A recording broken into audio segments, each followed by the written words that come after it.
सुबह के बज रहे हैं 3:40 और यहाँ मैं सोकर उठी हूँ। मेरी फ़्लाइट है 6 बजे की कुछ। Let's start my early morning cabin crew routine. सबसे पहले थोड़ा फ्रेश होना पड़ता है क्योंकि आँखें ही नहीं खुलती है इतनी अर्ली मॉर्निंग पे तो। छोटी सी फ़्लाइट हो या लॉन्ग हॉल फ़्लाइट, आपका मेकअप क्लीन एंड कॉन्फिडेंट रहना चाहिए। देखते ही देखते हम लोग एयरपोर्ट पहुँच गए क्योंकि ये अर्ली मॉर्निंग फ़्लाइट थी और सुबह कोई ट्रैफ़िक नहीं था, ना कोई रश था। यहाँ स्टार्ट हो गई थी हमारी boarding.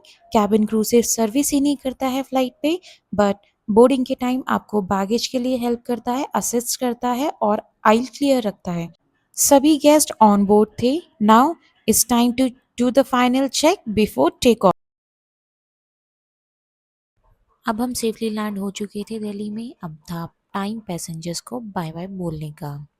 Sorry, in India, we never say goodbye but always say see you again and we hope to do so soon.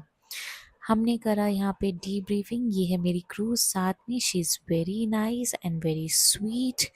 Delhi का टेम्परेचर बहुत ज़्यादा है। बड़ी मुश्किल से एक स्ट्रगल ख़त्म हुआ था, दूसरा स्ट्रगल शुरू होता है। कैब में बैठते ही मैंने करा एसी सीधा अपने फेस पे। यू कैन सी कि मेरे फेस पे पूरा मेकअप मेल्ट हो रहा है। इतनी तेज़ गर्मी लग रही थी, my face was burning like. Flight ख़त्म होने के बाद जब घर का दरवाज़ा खोलते हैं, घर आते हैं तो एक अलग ही सुकून मिलता है। सबसे पहले बैग किसी और कोने में, हील्स किसी और कोने में और एसेसरीज किसी और कोने में।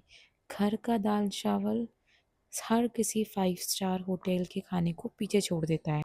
घर पर आने के बाद जब आप घर का खाना खाते हो तो वो सारी थकान ही मिटा देता है। आप अपने कंफर्ट जोन में बैठ के खाना खाते हो। घर पे लेकर आए थे मम्मी पापा घेवर।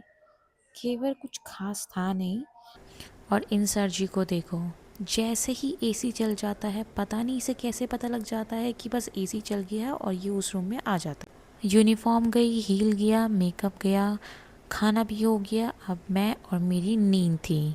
कल फिर नए लोग, नई फ्लाइट, नई कहानी। बट अभी के लिए गुड नाइट, बाय बाय।